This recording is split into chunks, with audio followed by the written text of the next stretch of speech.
Константин Камарас е почетен председател на борда на директорите на Асоциацията за дигитален маркетинг и реклама IAB Europe, като страстта му към медиите започва още в началото на кариерата му през 90-те години. Той е основател на IAB Гърция през 2001 година и съосновател на IAB Европа през 2002, като също така работи като съветник на OPA Europe за премиум съдържание и най-добрите практики в областта на дигиталната журналистика. Камарас беше специален гост на конференцията по случай 25 години Dir.bg, а ние имахме възможност да седнем с него, за да си поговорим за бъдещето на медиите и дигиталната революция. Mr. Камарас, it's great to have you here in Bulgaria.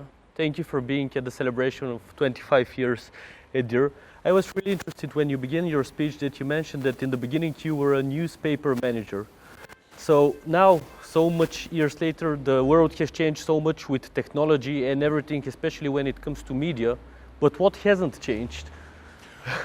That is, first of all, warmest thanks, for the honor of being your guest today, and sincere and heartfelt congratulations for Dir.bg's 25th anniversary.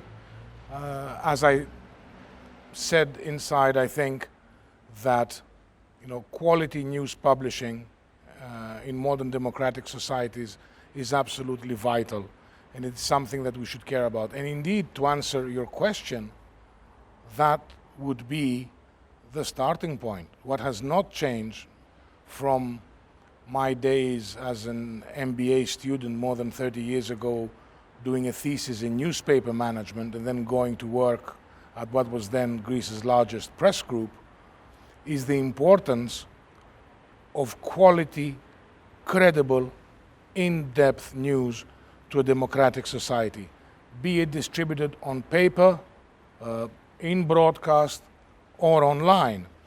The problem is that this has become a much steeper challenge because publishing a newspaper used to have, as you understand, what we say barriers to entry. You need to buy paper, you need to have a printing plant, you need to have a serious operation. Right now, and I know I'm stating the obvious, but it's important to underline it, the competition for supply of news is immense. Therefore, the credibility of news publishing, the quality of the product is becoming even more important because there is so much junk as well out there. Therefore, the risks of misinformation or even worse, disinformation, that is becoming a real issue. So quality premium news publishing remains of fundamental importance to Western societies, but it's becoming a much more complicated matter. And from the past to the present to the future, I'm going to ask you a tough question in my point of view. How do you think that people are going to receive information in 15 years from now? Well, futurism was never my thing, and I have to say that, when I first saw Minority Report 25 years ago, I thought, this cannot happen. But if you watch the movie now, you will see that, flying cars aside, a lot of the things have actually materialized. Same thing when I watched that movie with Joaquin Phoenix, with the voice of Scarlett Johansson, Her. It was an amazing movie. It was an amazing movie, but it was a scary movie, and I said, this might never happen. This will never happen. But it may. So your AI personal assistant, you already have AI with your Siris or your Alexas, whatever. An AI personal assistant that gives you your personalized news first thing in the morning via audio is not something too surreal to contemplate. I have no issue with that, depending on what kind of news. How are they selected? How are they cross-checked? How credible are they? But in a way, that's reality at the moment because we have a lot of language models like Chat GPT, for example, POA, etc., etc., etc., and they can act as personal assistants in a way. The issue here is, This would be progress, but don't forget that technological progress is by definition neutral. Technology is by definition neutral. When we first invented the knife, it was a neutral tool. You can use it to cut your food and eat. You can use it to stab someone. The same thing applies with every single technology. The real question is whether in a Chat GPT-esque, near future environment, whether publishers can find a business model, premium publishers, quality news publishers that invest in journalism, invest in cross-checking stories, invest in investigative practices and so on, can have a realistic business model and therefore be profitable and independent. As things stand, this has not been solved, hence the request by many publishers to Chat GPT to pay a license.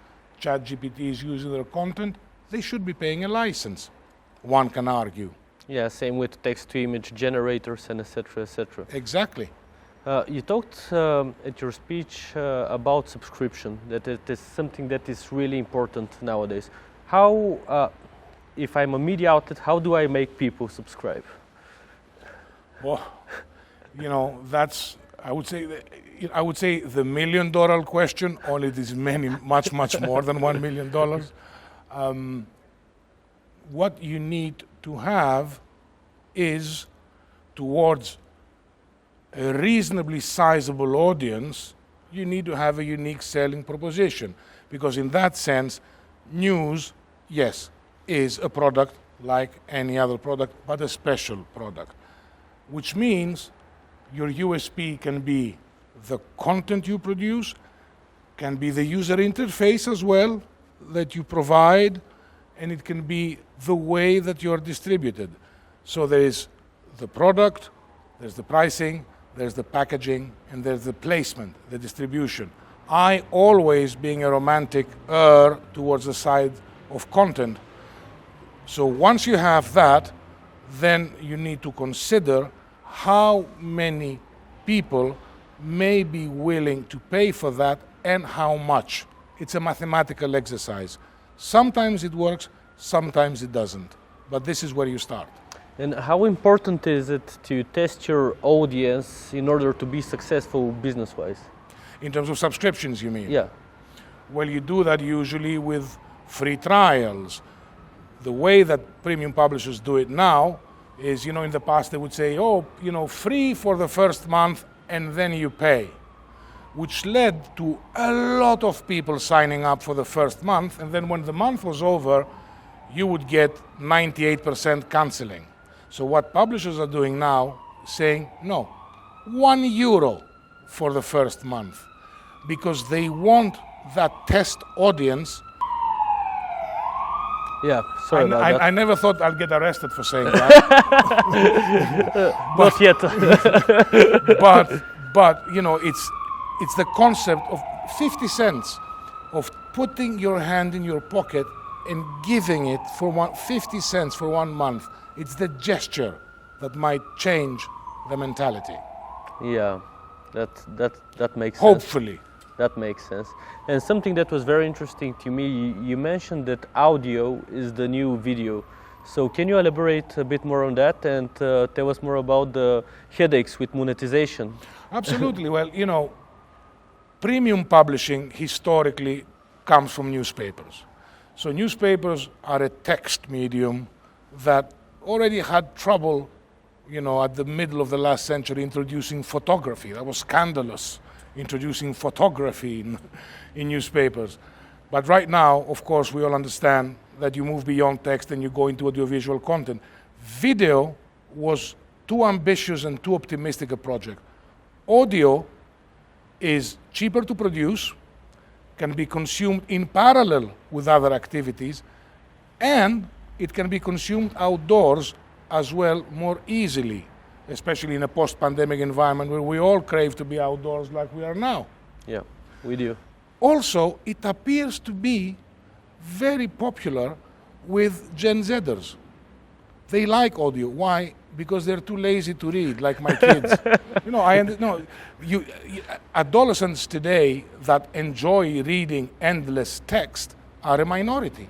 Yeah. Most of them find audio a more user-friendly approach. I get that.